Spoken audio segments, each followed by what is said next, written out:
ஜெய் சீதாராம். ராமஸ்வாமி திருக்கோயில், கும்பகோணம். குரோதி வருஷம் நவராத்திரி மகோத்சவம் 5ஆம் திருநாள். சுக்ரீவ சக்கிய ஸ்ரீராமன். ராமாயண மகாகாவியத்தில் வாலிவதம் நடந்த பிறகு சுக்ரீவனுக்கு பகவான் ராமபிரான் லக்ஷ்மணனை கொண்டு பட்டாபிஷேகம் செய்விப்பதாக இன்றைய திருக்கோலம். சுக்ரீவ மகாராஜா ருமா மகாராணியுடன் இளைய பெருமாள் லக்ஷ்மணன் சுக்ரீவ பட்டாபிஷேகத்தை நடத்தி வைக்கின்றார். ஹனுமான் கீழே மந்திரியாக இருந்து அறிவுரை சொல்கின்றார். ஜாம்பவான் வயதில் மூத்தவர் ஜாம்பவான். அங்கதன் யுவராஜா அங்கதன் அருகில் இருக்கின்றார். இளைய பெருமாள் லக்ஷ்மணர் வானர ஸ்திரீகளுடன் கூடிய சுக்ரீவ பட்டாபிஷேகம். ஜெய் சீதாராம்.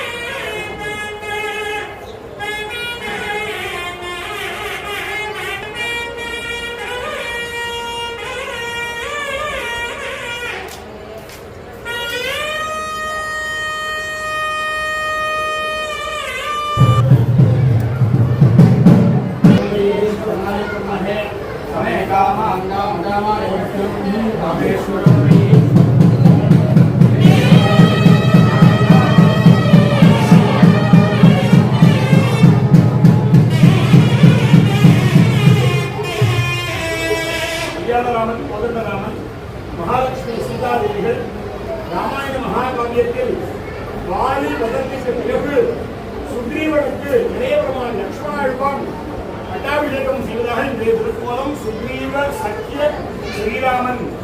ருமா மகாலட்சுமியுடன் சுக்ரீவ மகாராஜாவுக்கு இளைய பெருமாள் லக்ஷ்மணர் பட்டாபிஷேகம் செய்து வைக்கின்றார். ராமர் வனவாசத்தில் இருப்பதால் பகவான் நகர பிரவேசம் செய்வது கிடையாது. ஆனால் கிஷ்கிந்தா மகாராஜ்யத்தை இளைய பெருமாள் சுக்ரீவனுக்கு பட்டாபிஷேகம் செய்வதாகவும் மந்திரி ஹனுமான், ஜாம்பவான், அங்கதன் முதலான வானர கோஷ்டிகளுடன் சுக்ரீவ சத்திய ஸ்ரீராமன் திருக்கோலம் சார்வபூமாய மங்களம். ஆஞ்சநேயம் பிரணமாமியம். நவராத்திரி உற்சவம் 5ஆம் திருநாளில் வால்கோட்டை ஆஞ்சநேயரா சொல்றாரு. ஆஞ்சநேயா இருக்கீங்க, வாய்ப்பா இருக்கீங்க, தருவோம். வால்கோட்டை. ஸ்ரீராம் ஜெய ராம் ஜெய ஜெய ராம். ஸ்ரீராம் ஜெய